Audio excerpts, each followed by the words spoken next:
I think many of you know that our Sunday readings are on a 3-year cycle called rather boringly A, B, and C. We're in year B, which is the year of Mark. But Mark is the shortest of the 4 Gospels, only 16 chapters.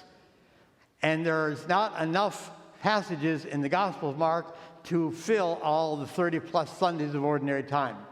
So every third year, when we're in year B, the year of Mark, we take a break from Mark, and we have 5 weeks taken from the Gospel of John. Chapter 6, all 5 weeks taken from the chapter of John. Chapter 6, called the Bread of Life chapter. Now this year, we're going to miss 1 week, because 3 weeks from today is the feast of August 15th, the feast of the Assumption of Mary, so we have special readings for that feast. But still, for 4 out of the next 5 Sundays, the Bread of Life chapter. So let's look at that miracle, first of all. The miracle of the multiplication of the fish. Now, in the first reading, we heard that Elisha's servant doubted that Elisha could feed 100 people with 20 barley loaves. But Elisha did, multiplied that somehow. Likewise, in the gospel reading today, Philip doubted that Jesus could do anything to feed those thousands of people. We're not sure how many there were there. The translation actually says 5,000 men. One of the gospel writers says 5,000 men, not counting women and children. So maybe, maybe it was 5,000 families. So we'll multiply that by 4 per family. Maybe it's 10, 20,000 people. Regardless, thousands of people were hungry. But Philip said, there's nothing we can do. What are you talking about? The real hero of the story is the little boy. Unfortunately, we don't know his name, anonymous. And he must have kind of been looking up there at the front of the crowd and seeing Jesus kind of looking around, trying to figure out, what am I going to do? And so he goes up to Andrew, and he says, I see your master wants to do something. We're all hungry, and I got a little bit here. I don't know what you can do with that. I got a handful of loaves of bread and a couple of fish, and you can have these, but they're not going to do much. And so he gave them to Andrew, and Andrew gave them to Jesus. And the miracle occurred. Thousands were fed.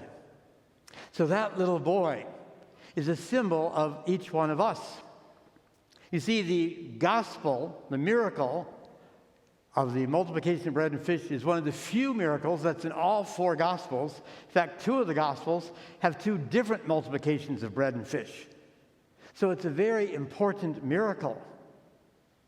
But we can't look at just the miracle itself. Just, I wonder what kind of fish it was. I wonder how the barley bread tasted. I bet you it was really delicious. These Gospels are written 30, 40, 50, maybe even 60 years after Jesus ascended into heaven. So when the evangelists decided to put this miracle in their Gospels, they knew there was something deeper than just bread and fish. Of course, we know that today, symbolic of the Eucharist. Jesus feeds us every time we come to Mass with the food of his own body and blood. But let's go back to that little boy. He was willing to take the little bit he had and allow Jesus to multiply it. And that's what the Lord asks of us. We might say, well, I'm too young, I'm too old, I'm too poor, I'm too boring, I'm too sad, I'm too whatever. No, you're not to nothing or to anything. We are all God's creatures. We're all children of God, made in God's image and likeness. There's a divine spark in every single one of you, and your little bit can go a long, long way. Give to God what you can. Give to God your time, your love, your compassion, your care, your concern, whatever, and let God multiply it. I've seen that happen a number of ways.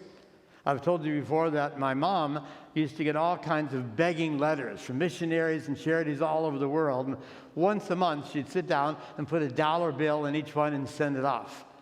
I remember I was watching her one time when I was a teenager, and I said, Mom, what's $1 going to do? She said, well, if everyone gave $1, God can multiply it. I don't know if she quoted this miracle, but she was right on. Let me demonstrate another way that there's kind of a multiplication of food.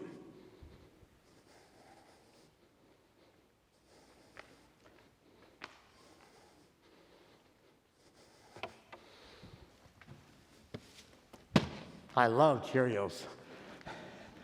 So someone brought this big box of Cheerios.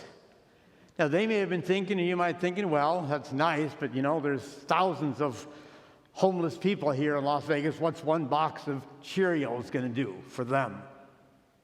But imagine if all 7,000 of our families brought food every Sunday, we would feed thousands of people here in Las Vegas. At the end of the day, those bins will be filled to the brim. In fact, we've already emptied them from last night's Mass. And throughout the week, people come and they put food in the bins. We keep some outside, some inside. So your little box of cereal or package of spaghetti, whatever, may be just a little bit, but multiplied by the generosity of this parish, hundreds and hundreds can be fed. So that's a great example. Again, a little bit can go a long, long way. Multi-grain Cheerios. Healthy, I think. Good for the heart, they say. So that boy is a symbol of us.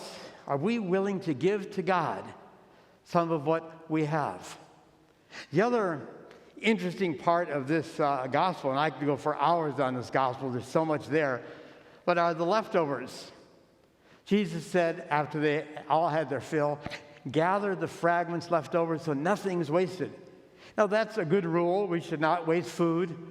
And I think probably all of us do. We know that the restaurants here in Las Vegas probably waste a lot of food, but some of them give it away to charity, to food banks, and that's wonderful. But again, symbolically, what did Jesus do? He said, gather the fragments, and they filled 12 wicker baskets. There's 12 apostles. So maybe Jesus gave a wicker basket to each of the 12 and said, go and do what I've done. I've just fed these people. You go and do the same. And so maybe literally we can say they took the leftover barley loaves and went as they kind of walked back to their home, whatever, fed people along the way. But symbolically, what is Jesus saying? I have an abundance of so many things. I'm going to give each of you a wicker basket and ask you to take it home and do good with it. So that's the way of looking at our dismissal rite today.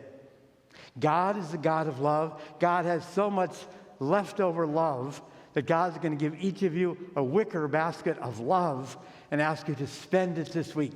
How will you spend God's abundance of love on others?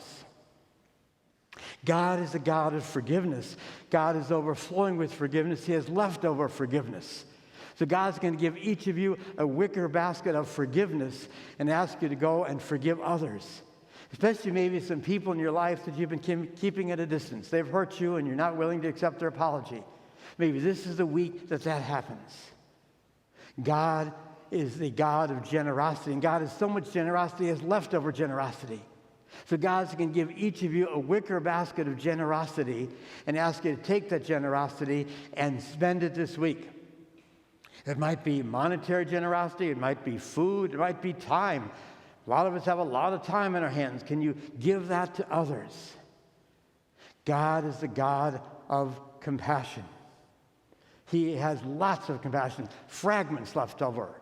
God's going to give each of you a wicker basket of compassion and ask you to go out and be compassionate. There's still a lot of people suffering from this COVID thing. People still quarantined, people still afraid to go out, people sick, people dying. Can you be that man or woman of compassion and spend some quality time with them? If not in person, if that's not safe, then FaceTime, phone call, texting, whatever. People need to know that they're cared for. God is a God of care. God has so much care, He's going to give each of you a wicker basket of care and say, go out and care for others. Do you get the point? I hope so. 2 examples in today's powerful gospel. The little boy gave the little bit he had, and God multiplied. Let us give to God what we have, our time, our talent, our treasure, our love, whatever. And God can multiply it. Trust in God. Miracles can happen. And God has so much leftover virtue, He's going to give it to all of us, wicker basket by wicker basket. And God's going to say, take that wicker basket and do good with it. And you know what will happen? If you do that, you'll be working with God, and each of you also can become a miracle worker.